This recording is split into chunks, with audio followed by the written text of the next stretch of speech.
Beberapa bulan lagi menuju tahun 2023, dilaporkan oleh Kementerian Keuangan dalam Rancangan Anggaran dan Pendapatan Negara tahun 2023. Anggaran untuk infrastruktur akan dialokasikan sebesar Rp392,02 triliun.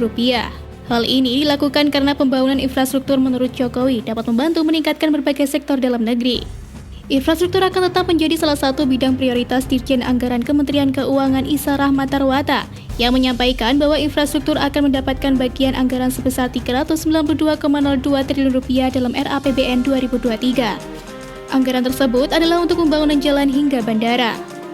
Dirjen Rahmatarwata mengungkapkan anggaran tersebut terdiri dari belanja pemerintah pusat, yakni sebesar Rp213,4 triliun, transfer ke daerah Rp93 triliun, dan pembiayaan sekitar sebesar Rp85,7 triliun.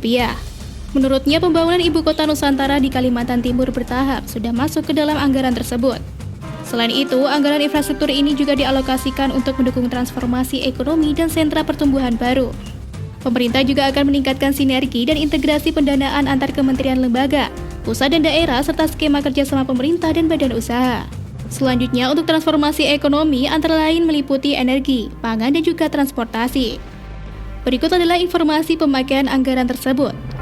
Anggaran pertama akan diperuntukkan kepada Kementerian PUPR akan dipakai untuk percepatan pembangunan 489,09 km jalan baru dan 49 km jalan bebas hambatan.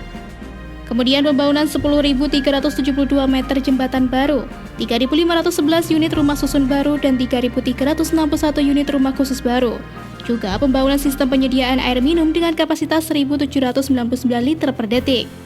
Kemudian ada pembangunan 23 unit bendungan, di mana 13 diantaranya direncanakan akan diselesaikan tahun 2023 mendatang.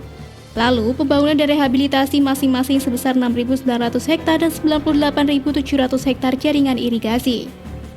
Kedua, anggaran untuk Kementerian Perhubungan akan dilakukan pembangunan 6.724 km jalur kereta, 6 lokasi bandara baru, dan 8 pelabuhan penyeberangan baru. Kemudian untuk Kementerian ESDM, anggaran akan digunakan untuk mendistribusikan konverter kit BBM ke BBG kepada petani dan nelayan sebanyak 43.560 unit. Adapun anggaran juga akan dipakai untuk melanjutkan pembangunan pipa transmisi gas bumi Cirebon Semarang tahap 1, yaitu ruas Semarang Batang dengan panjang 62,4 km, yang kemudian akan disusul tahap 2-nya serta untuk pembangunan PLTS rooftop sebanyak 144 unit. Selanjutnya, anggaran untuk Kementerian Komunikasi dan Informatika akan digunakan untuk melanjutkan pembangunan infrastruktur telekomunikasi dan digital, khususnya di wilayah tertinggal, terdepan, dan terluar atau 3T.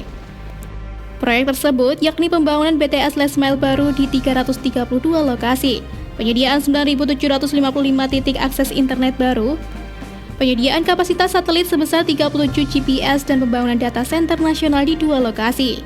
Terakhir, anggaran infrastruktur untuk Kementerian Pertanian akan dilakukan pembangunan jaringan irigasi tersier untuk 3.213 hektar lahan embung pertanian, yakni sebanyak 391 unit, dan optimalisasi lahan sebanyak 521 km persegi.